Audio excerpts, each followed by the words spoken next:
Hello students, आप सभी का पुनः एक बार हार्दिक स्वागत है।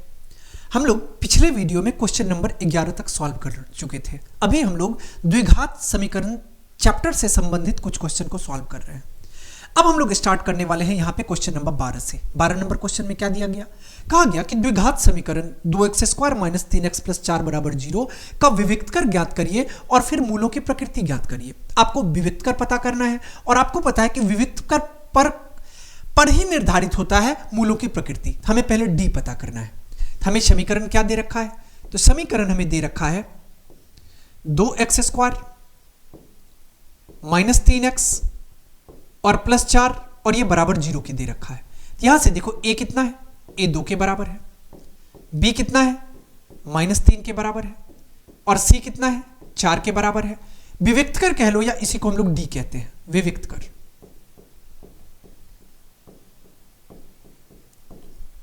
It means D. और डी का फॉर्मूला क्या होता है? तो b² माइनस 4ac। अब तक आपको यह फॉर्मूला याद हो चुका होगा। अब b² कहने का मतलब कितना आ गया? -3 का स्क्वायर। और -4ac कहने का मतलब 4 गुने a के जगह पे 2 है और c के जगह पे 4 है। इसको आप कितना लिख सकते हो? 3 तिया 9 और माइनस 4 दूना 8 चौका 32 आ जाएगा। अब इसको अगर हम सॉल्व करेंगे तो -12 में से 9 गया 3 और ये कितना आ जाएगा? 2। अब आपको इतना पता है कि यहां पे क्या हो गया? तो d जो है वो छोटा हो गया 0 से। d क्या हो गया?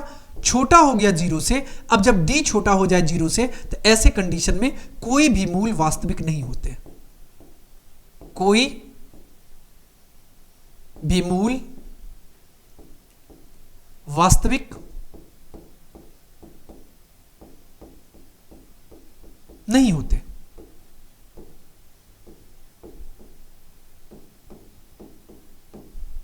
ओके,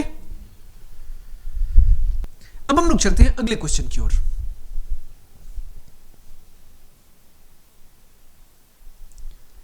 अगला क्वेश्चन में आपसे पूछा गया कि गुणनखंड विधि से द्विघात समीकरण x² माइनस 3x प्लस 10 बराबर 0 के मूल ज्ञात करिए। कौन सा विधि? गुणनखंड विधि, या चाहे तो फॉर्मूला से भी, लेकिन हमें क्वेश्चन में पूछा गया है गुणनखंड विधि से। इसी विधि से फाइंड करते हैं। अब देखो, जब आपको विधि ना लिखा रहे तब आपको जैसे मन हो वैसे आंसर तक पहुंच जाओ, लेकिन जब आपको विधि दे दिया जाए तो प्रॉपर उस विधि का पालन करना होगा। यहां से हमें दे रखा है x² माइनस 3x और -10 और ये बराबर है 0 के। अब अगर अब इसको सॉल्व करेंगे, अब बताओ कि 10 से कम 10 और 5 दूना 10। अब 5 में 2 माइनस करेंगे 3 आ जाएगा, मतलब मध्य पद आपको मिल गया। हम लोग इसको ऐसे लिख सकते हैं x² minus 5x plus 2x और -10 और ये बराबर हो जाएगा किसको? 0 के। यहां पे हमने मध्य पद को विभाजन कर लिया तो -3x को क्या लिख सकते हैं? तो -5x प्लस 2x। अब देखो -5 अब प्लस 2 करेंगे तो -3 आ जाएगा। बातें समझ में आ गई? अब इसको सॉल्व करो। अब यहां पे x कॉमन ले लो। x कॉमन लेंगे क्योंकि x दोनों के पास है, x -5 आ जाएगा। प्लस 2 कॉमन ले लो तो ये कितना आ जाएगा? x -5 और ये बराबर आ गया 0 के। तो एक आपको फैक्टर कितना आ गया? x -5। दूसरा फैक्टर आपका x प्लस 2 और ये बराबर किसके आ जाएगा? 0 के। यहां से देखो कि जब x -5 बराबर होगा 0 के, यहां से x आपको 5 के बराबर मिल जाएगा। और जब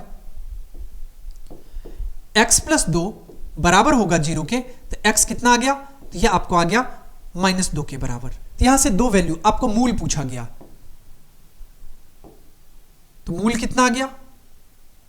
तो मूल हमको आ गया 5 और -2।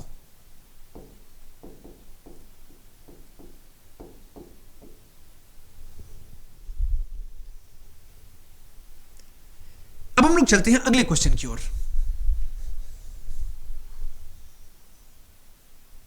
अगला क्वेश्चन में आपसे पूछा गया कि द्विघात समीकरण x² माइनस 2√2x प्लस 1 बराबर 0 के मूल ज्ञात करें। मूल ज्ञात करने का मतलब अल्फा बीटा। आप चाहो तो गुणनखंड विधि से पता कर सकते हो या चाहो तो फॉर्मूला यूज कर भी पता कर सकते हो।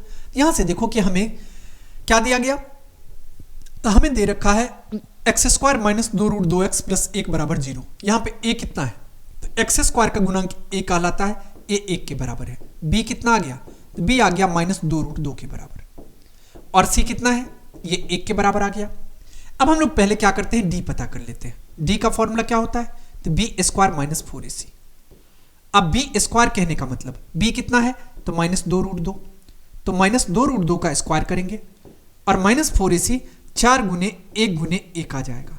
अब इसको अगर हम सॉल्व करेंगे तो 2 दूना 4 दूना 8 आ जाएगा, माइनस माइनस प्लस हो जाएगा। देखो 2 का स्क्वायर करने पे 4 आया, √2 का स्क्वायर करने पे 2 आया और 4 को 2 से गुना करने पे 8 आया और माइनस कितना आ गया 4, यहां से 8 - 4 ये आपको 4 आ गया। ओके, डी पता चल गया। अब हमें मूल पता करना है, पहले अल्फा पता कर लेते हैं। अल्फा का फॉर्मूला क्या होता है, तो -b plus √d by 2a, या आप इसको ऐसे भी कह सकते हो -b। b के जगह पे कितना है, तो b के जगह पे -2√2 है, तो माइनस यहां पे आ जाएगा -2√2, जो √d इसका मतलब √4।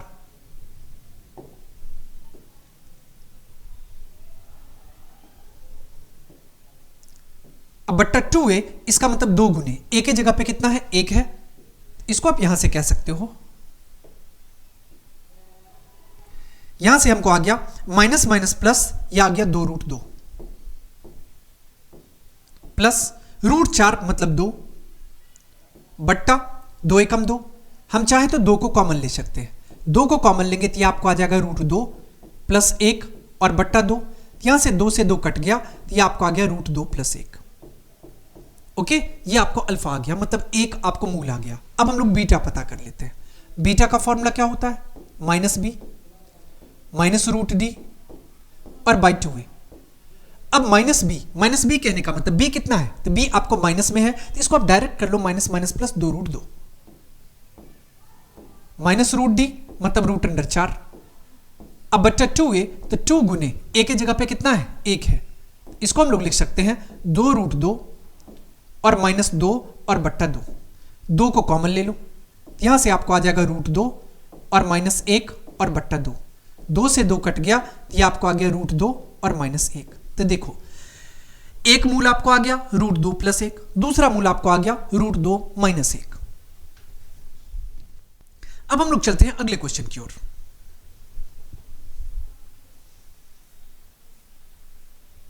अगला क्वेश्चन में आपसे पूछा गया कि यदि 4x² - 25 बराबर 0 हो तो x² का मान निकालें। क्या करना है, तो x² का मान निकालना है। कैसे, यहां पे हम लोग गुणनखंड विधि से मान निकाल लेते हैं। यहां एक चीज देखो कि हमें दे रखा है 4x² और -25 और ये बराबर है 0 के। अब एक बात बताओ, 4x² है तो इसको अगर हम 2x का होल स्क्वायर कर लें आपको कोई प्रॉब्लम, क्योंकि 2 दूना 4 और x का स्क्वायर करने पे x²। -25 को अगर 5 का वर्ग कर ले आपको कोई प्रॉब्लम नहीं होना चाहिए। अब आपको इतना पता होगा कि फॉर्मूला क्या होता है, तो a² - b² का फॉर्मूला होता है a + b और इंटू a - b। इसका मतलब यहां पे देखो a² - b² दिख रहा है, तो a + b तो 2x + 5 इंटू a - b तो 2x - 5 और ये बराबर हो जाएगा 0 के। यहां से देखो कि जब 2x + 5 बराबर हो गया 0 के, यहां से 2x बराबर हो जाएगा -5 के और x बराबर आ जाएगा आपको -5/2 के। बातें समझ में आ रही है। अब आप दूसरा पता कर लो x, तो 2x - 5 ये बराबर हो गया 0 के, मतलब 2x बराबर हो जाएगा 5 के, यहां से x बराबर कितना आ जाएगा, ये आपको आ जाएगा 5/2 के। अब देखो कि हमें क्या करना था, x का मान निकालना था, तो x का मान आ गया -5/2 और 5/2। ओके, यही आपका करेक्ट आंसर हो जाएगा। अब हम लोग चलते हैं अगले क्वेश्चन की ओर। अगला क्वेश्चन में आपसे पूछा गया कि दी गई समस्याओं का गुणनखंड विधि का प्रयोग करके हल करें, मतलब यूज करना है आपको गुणनखंड विधि। अब यहां पे समझते हैं। फर्स्ट क्वेश्चन में आपको क्या दिया गया है, हमें क्वेश्चन नंबर फर्स्ट में दिया गया है x² - 45x और प्लस 324 और ये बराबर दिया गया किसके, 0 के। अब यूज क्या करना है, गुणनखंड विधि। हम लोग इसको हल कर लेते हैं। अगर इसको हम लोग सॉल्व करेंगे, यहां से समझो 18 324 होगा, लेकिन मेरा काम बनने वाला नहीं है, हमें 45 चाहिए, तो हम 324 का पहले क्या करते हैं, गुणनखंड कर लेते हैं। अब 2 से करेंगे ये कितना आ जाएगा, 162 आ जाएगा। 2 से करेंगे 81 आ जाएगा। 3 से करेंगे 27 आ जाएगा। 3 से करेंगे 9 आ जाएगा और 3 तिया 9 आ जाएगा। ओके, अब 45 चाहिए। 3 दूना 6 दूना 12 और 3 तिया 9 तिया 27। अब 3 तिया 9 तिया 27 और 12, 27 और 12 को अगर ऐड करेंगे तो भी तो नहीं आने वाला है 45। अब इसको हम लोग लिख सकते हैं 2 दूना 4 तिया 12 और तिया 36। 36 और 9 को अगर जोड़े मतलब 3 तिया 9, 2 दूना 4 तिया 12 तिया 36। ये यहां पे कितना आ गया 36 और 9, इसको आप जोड़ लो। 36 और 9 को जोड़ेंगे तो कितना आ जाएगा 45 आ जाएगा। मतलब इसको हम लोग लिख सकते हैं x square minus 36x minus 9x और प्लस 324 और ये बराबर हो जाएगा 0 के। यहां से आप x को कॉमन ले लो, x को कॉमन लेंगे तो ये आपको आ जाएगा x माइनस 36 और यहां पे माइनस 9 को कॉमन ले लो तो ये कितना आ जाएगा x माइनस 36 और ये बराबर हो जाएगा 0 के। क्योंकि 9 से अगर भाग करेंगे 9 तिया 27 और 9 छाई 54। यहां से देखो एक फैक्टर आपको मिल गया x माइनस 36 और दूसरा फैक्टर आपको मिल गया x माइनस 9 और ये बराबर हो गया किसके 0 के। तो फर्स्ट कंडीशन में देखो कि x माइनस 36 अगर बराबर होगा 0 के तो यहां से x बराबर कितना मिल गया 36 मिल गया।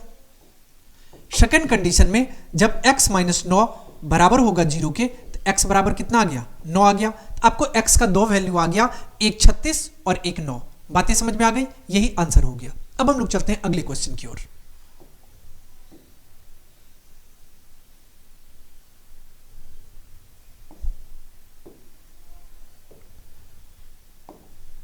क्वेश्चन नंबर 2 में आपसे पूछा गया है x square minus 55x plus 750 और ये बराबर 0 के।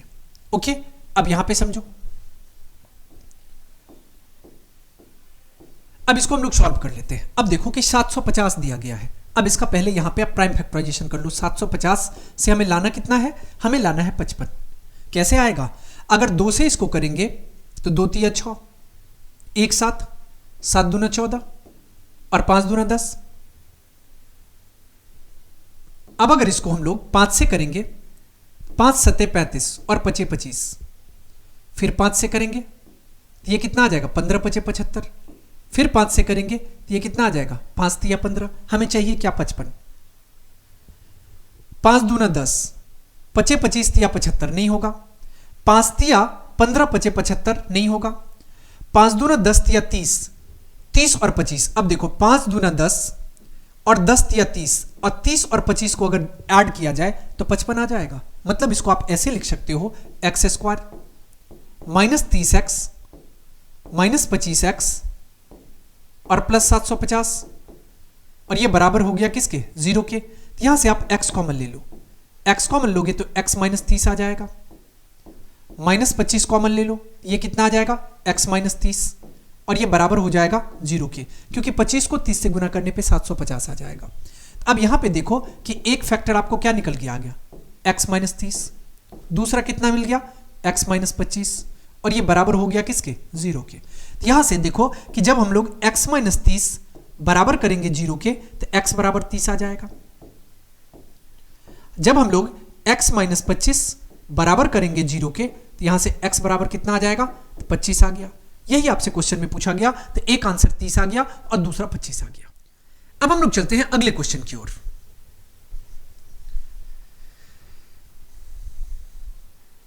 अगला क्वेश्चन में आपसे पूछा गया कि ऐसी दो संख्याएं ज्ञात कीजिए जिसका योग 27 है और गुणनफल 182 है। मतलब योग आपको दिया गया और गुणनफल आपको दिया गया और आपसे संख्याएं पूछी गई। हम लोग क्या करते हैं, अब देखो कि दो संख्याओं का योग अगर 27 है मतलब दोनों संख्या मिल करके 27 बन रहा है, तो अगर एक संख्या को x मान लेंगे तो दूसरा संख्या ऑब्वियस है कि 27 माइनस x हो जाएगा।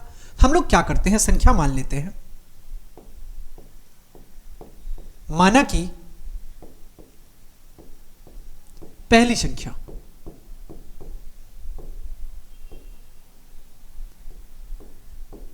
संख्या बराबर x, तो दूसरी संख्या कितनी हो जाएगी, दूसरी संख्या ये आ जाएगी आपको 27 माइनस एक्स। क्यों हुआ ऐसा? क्योंकि दोनों का योगफल आपको 27 दिया गया, एक एक्स माना, दूसरा 27 माइनस एक्स आ गया। अब क्वेश्चन में क्या कहा गया कि संख्याओं का गुणनफल 182 है। क्या दिया गया? संख्याओं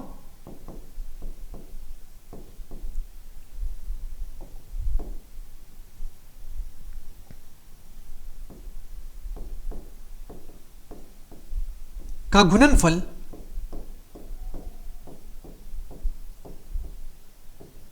और यह हमें कितना दिया गया है? यह हमको दिया गया है 182 के बराबर। अब एक बात बताओ, संख्याओं का गुणनफल का मतलब पहली संख्या गुने दूसरी संख्या। पहली संख्या कितनी है? x है। दूसरी संख्या कितनी है? 27 माइनस एक्स है। तो x गुने 27 माइनस एक्स और ये बराबर किसके हो जाएगा? 182 के। बातें समझ में आ रही है? अब यहां देखो कि x को x से 27 को x से गुना करेंगे तो 27x आ जाएगा, x को x से गुना करेंगे तो x स्क्वायर आ जाएगा और ये बराबर हो जाएगा किसके? 182 के। या आप इसको ऐसे भी लिख सकते हो, एक्स स्क्वायर माइनस 27x, सबको हम उस तरफ कर लेते हैं, और प्लस 182 और ये बराबर हो जाएगा किसके? 0 के। अब आप इसको सॉल्व कर लो। हमें क्या है? एक्स स्क्वायर माइनस 27x अब प्लस 182 और ये बराबर 0 के मिल गया। अब आप क्या करो, 182 को पहले यहां पे गुणनखंड कर लो। 2 से करेंगे 91, 7 से करेंगे 13, अब 7 दूना 14 और 14 13 कितना आ जाएगा? 27। 14 13 27 आ जाएगा, मतलब हम लोग मध्य पद को विभाजित कर लेंगे 14 और 13 में। इसको कह सकते हैं x square minus 14x minus 13x और प्लस 182 और ये बराबर हो जाएगा 0 के। अब देखो कि x इसके पास भी और x इसके पास भी, हम लोग चाहे तो x को कॉमन ले सकते हैं। x को कॉमन ले लो, ये आ जाएगा x माइनस 14, माइनस 13 को कॉमन ले लो, ये आ जाएगा आपको x और माइनस 14, क्योंकि 14 को 13 से गुना करेंगे तो 182 आ जाएगा और ये बराबर किसके आ जाएगा? 0 के। तो यहां से आपको एक फैक्टर निकल के आ गया x माइनस 14, दूसरा निकल के आ गया x माइनस 13 और ये बराबर दिया गया 0 के। तो पहला कंडीशन में देखो तो हमें कितना आ गया? तो x माइनस 14 और फिर x माइनस 13 और बराबर 0 के। यहां से अगर हम लोग सॉल्व करेंगे तो x माइनस 14 और ये बराबर होगा 0 के, तो x बराबर प्लस 14 आ जाएगा।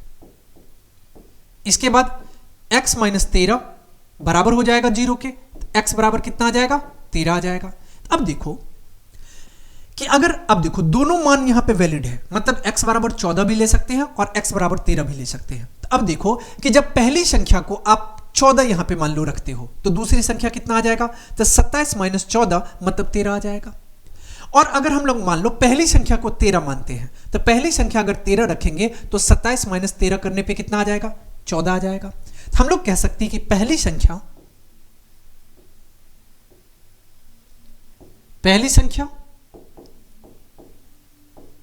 इसको आप ले सकते हो 13 या 14, दूसरी संख्या ये हो जाएगा 14 या 13। अब कैसे हो रहा है ये बातें समझ में आ रही है? 13 रखेंगे तो दूसरा 14 होगा, पहले को 14 रखेंगे तो दूसरा 13 होगा, यही आपका करेक्ट आंसर हो जाएगा। ओके, अब हम लोग चलते हैं अगले क्वेश्चन की ओर।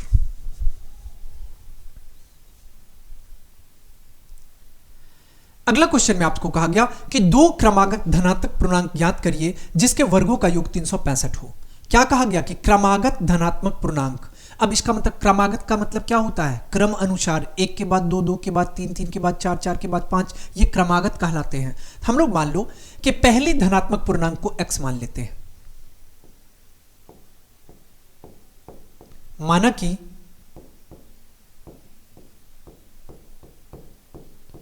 पहली धनात्मक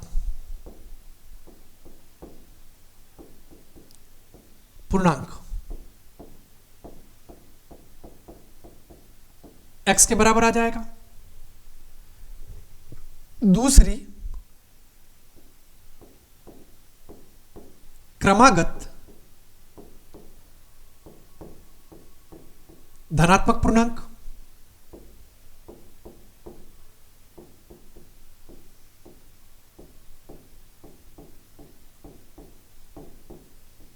अब ये कितना आ जाएगा? x प्लस 1 आ जाएगा। अब चलो क्वेश्चन में आ जाओ। क्वेश्चन में क्या कहा गया? अकॉर्डिंग टू क्वेश्चन हमें यह कहा गया कि जिनके वर्गों का योग 365 है। वर्गों का योग कहने का मतलब पहला का वर्ग अब प्लस दूसरा का वर्ग, और इसके वर्गों का योग कितना है? 365 के बराबर है। ये बातें समझ में आ गई? यही बस आपको समझना था, अब बस सॉल्व कर लेना है। अब इसको अगर हम लोग सॉल्व करेंगे तो यह आ जाएगा x square plus x plus 1 का होल स्क्वायर, मतलब ए प्लस बी का होल स्क्वायर। फॉर्मूला क्या होता है? A square plus 2ab plus b square. इसका मतलब इसको लिख सकते हैं एक्स स्क्वायर प्लस 2x और प्लस 1, और ये बराबर आ जाएगा 365 के। इसको अगर हम लोग सॉल्व करेंगे तो एक्स स्क्वायर और x square 2x square plus आ जाएगा 2x और प्लस 1, और ये अब एक चीज करो, एक इस तरफ है, हम लोग 365 को भी इस तरफ ले आते हैं तो माइनस में आ जाएगा, और ये बराबर हो जाएगा किसके? 0 के। इसको आप यहां से लिख सकते हो 2x स्क्वायर प्लस 2x और माइनस 364। अब बोलोगे सर माइनस 364 कैसे आया? यहां पे देखो एक प्लस में है और 365 निगेटिव है, तो ये आपको आ जाएगा निगेटिव 364, और ये बराबर आ गया 0 के। अब यहां पे आप 2 कॉमन ले लो, 2 कॉमन लेंगे तो एक्स स्क्वायर प्लस एक्स और माइनस 182 आ जाएगा, ओके, और ये बराबर हो जाएगा 0 के। कोई दिक्कत नहीं है। अब इसको सॉल्व कर लो। अब अगर इसको हम लोग सॉल्व करेंगे तो क्या लिख सकते हैं? एक्स स्क्वायर प्लस एक्स और माइनस 182, और ये बराबर हो जाएगा 0 के। बोलोगे सर 2 कहां गया? 2 इस तरफ बट्टा में गया, 0 बट्टा 2 का मतलब 0 हो गया, इसीलिए 2 को हमने वहां पे नहीं लिखा। अब 182 आ गया। अब यहां पे इसको चाहो तो दोनों विधि में से कोई एक विधि इस्तेमाल कर लो। हम लोग पहले चाहते हैं, कोशिश करते हैं गुणनखंड विधि से इसको सॉल्व कर ले। अब 182 को अगर सॉल्व करेंगे ये कितना आ जाएगा? 2 से आ जाएगा 91, और 13 सत्ते 91, 7 दूना 14, और कितना आ गया? 13, और 14 माइनस 13 करेंगे तो 1 आ जाएगा। इसको आप ऐसे लिख सकते हो x square plus 14x minus 13x minus 182 बराबर आ जाएगा 0 के। यहां से देखो कि एक्स स्क्वायर और 14x में क्या कॉमन दिख रहा है? x कॉमन दिख रहा है, x को कॉमन ले लो। x कॉमन लेंगे तो ये आपको आ जाएगा x प्लस 14, माइनस 13 को कॉमन लो तो ये आ जाएगा आपको x प्लस 14, और ये बराबर आ गया कितना? 0। तो यहां से आपको एक फैक्टर निकल के आ गया x प्लस 14, दूसरा फैक्टर निकल के आ गया x माइनस 13, और ये बराबर हो गया 0 के। तो जब x प्लस 14 बराबर होगा 0 के तो x बराबर कितना आ जाएगा? माइनस 14। अब इसको हम लोग नहीं ले सकते। बोलोगे सर क्यों नहीं ले सकते? क्योंकि देखो हमने धनात्मक संख्या माना है, और ये संख्या क्या आ गया? ऋणात्मक संख्या आ गया, तो मतलब ये नहीं होगा, ये ऋणात्मक है, इसको आप नहीं लोगे। अब हम लोग ले सकते हैं जब x माइनस 13 बराबर 0 के होगा, x बराबर कितना आ जाएगा? 13 आ जाएगा। x बराबर आपको 13 मिल गया, ये संख्या हमें लेना है। तो हमें क्वेश्चन में क्या पूछा गया? हमें पूछा गया क्वेश्चन में कि 2 क्रमागत धनात्मक पूर्णांक, तो पहला हो गया 13 तो दूसरा हो जाएगा 14। तो हम लोग कह सकते हैं अतः पहली धनात्मक पूर्णांक ये हो जाएगा 13, और इसके बाद दूसरी, यहां पे लिख लो क्रमशः दूसरी धनात्मक पूर्णांक, ये आपको आ जाएगा 13 प्लस 1 14, तो 13 और 14 आपका सही उत्तर हो जाएगा। अब हम लोग चलते हैं अगले क्वेश्चन की ओर। अगला क्वेश्चन में आपको कहा गया कि एक समकोण त्रिभुज की ऊंचाई इसके आधार से 7 सेंटीमीटर कम है यदि कर्ण, यहां पे कर्ण होना चाहिए, कर्ण नहीं होना चाहिए, क्या होना चाहिए? कर्ण होना चाहिए। कर्ण 13 सेंटीमीटर है तो अन्य 2 भुजाएं ज्ञात करिए। अब समझो समकोण त्रिभुज कैसा होता है? ये त्रिभुज समकोण त्रिभुज हो गया। मान लो एक एंगल आपको पता है कि समकोण होता है, मतलब 90 डिग्री होता है। अब क्या कहते हैं? ये कहलाता है आधार, इसको हम लोग कहते हैं कर्ण, और इसको हम लोग कहते हैं लंब। कॉन्सेप्ट क्लियर है? क्वेश्चन में कहा गया कि समकोण त्रिभुज की ऊंचाई इसके आधार से 7 सेंटीमीटर कम है।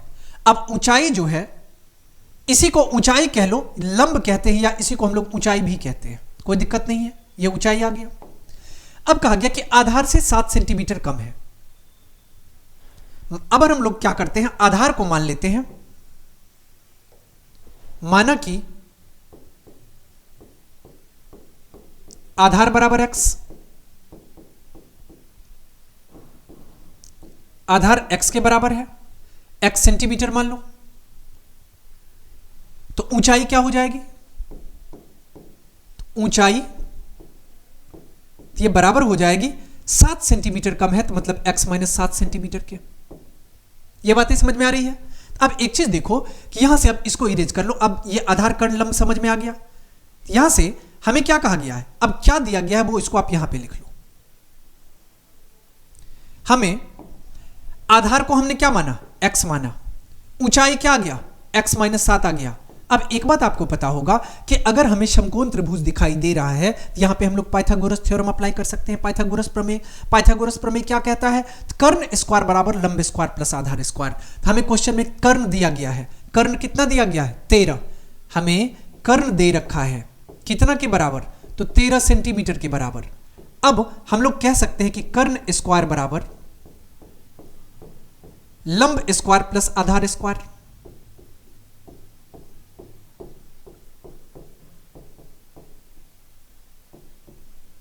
आधार स्क्वायर, अब कर्ण कितना है 13, तो 13 का स्क्वायर कर लो।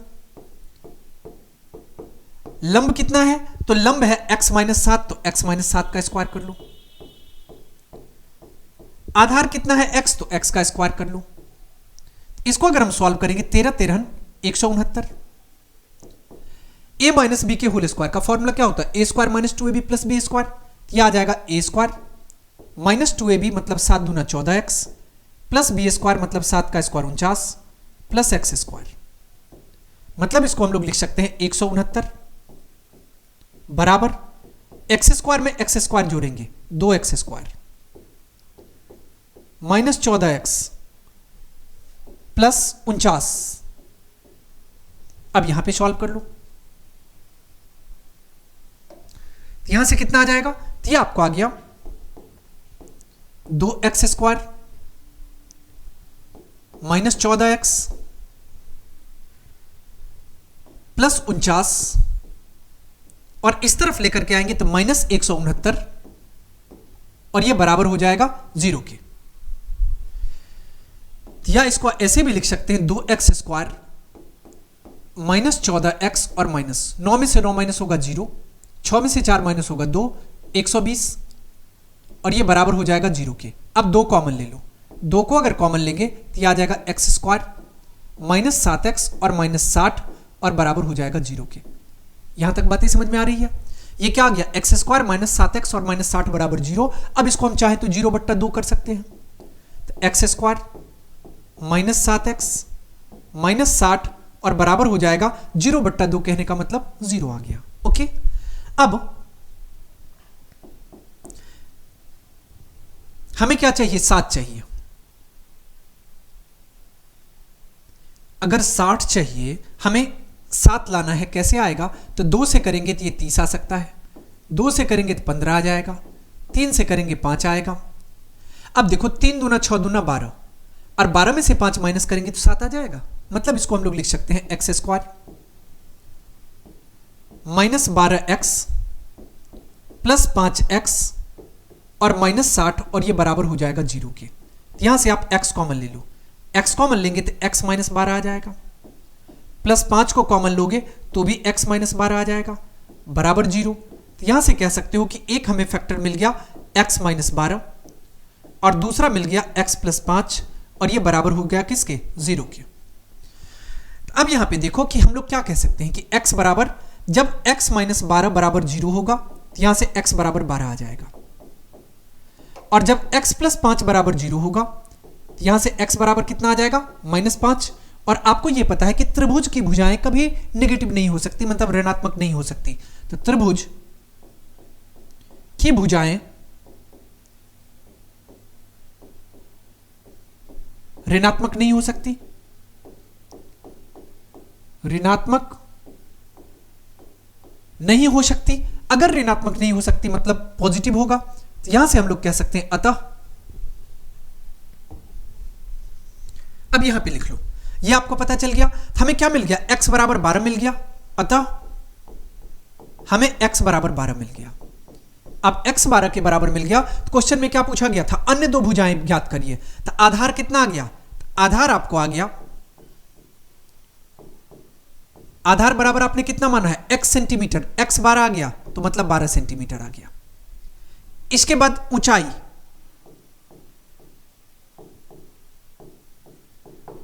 कितना है, x माइनस 7 तो 12 माइनस 7 सेंटीमीटर, ये आपको आ गया 5 सेंटीमीटर। एक आपको आ गया 12 सेंटीमीटर और दूसरा आ गया 5 सेंटीमीटर।